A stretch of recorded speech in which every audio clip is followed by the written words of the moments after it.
Murad bəy, baxın, biz indi istifadə edirik dezodorantdan. Bəli. Ondan sonra da üstündən bir qəşəng duxulanırıq. Ürəyimiz istəyən duxunu seçirik ya. Tenimiz istəyən duxunu yox. Ətri yox. Ürəyim istəyən duxu ilə tenimin istədiyi qoxunu, yəni əslində tamamilə ziddir də bunlar bir-birlərinə. Amma mən bilmirəm də, mən başa düşmürəm. Okay. Və mən bunu etməklə özümə ziyan vururam əslində. Hansı açıdan? Bioloji açıdan yoxsa psixoloji açıdan? Hər ikisindən. Düşünürəm ki, hər ikisindən. Bioloji açıdan bu biraz böyük suallarım var orada. Çünki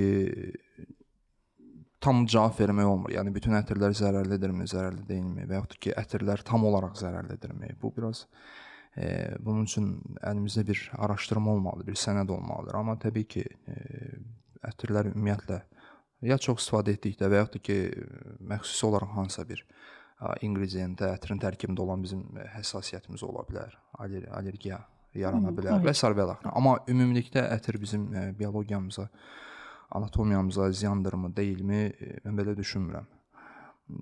Psixologiyamıza isə bilirsiniz, biz əslində mən sözünüzü kəsmək istəyirəm Murad bəy. Baxın, deyirsiniz ki, mən bilmirəm ziyandır yoxsa yox.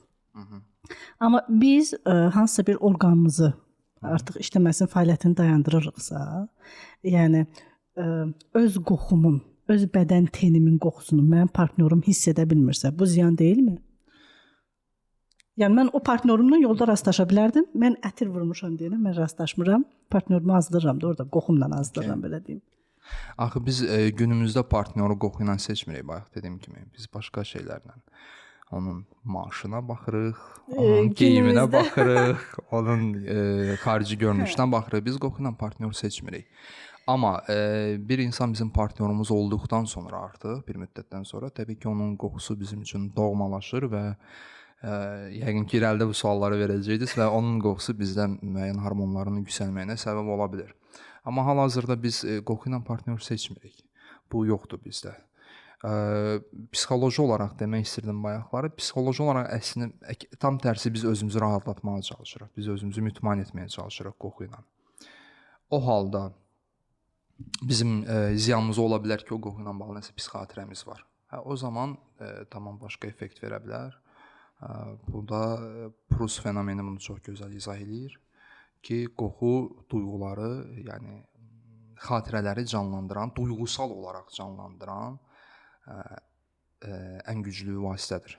Demək, qoxu xatirələri duyğusal olaraq canlandıra bilən ən güclü vasitədir.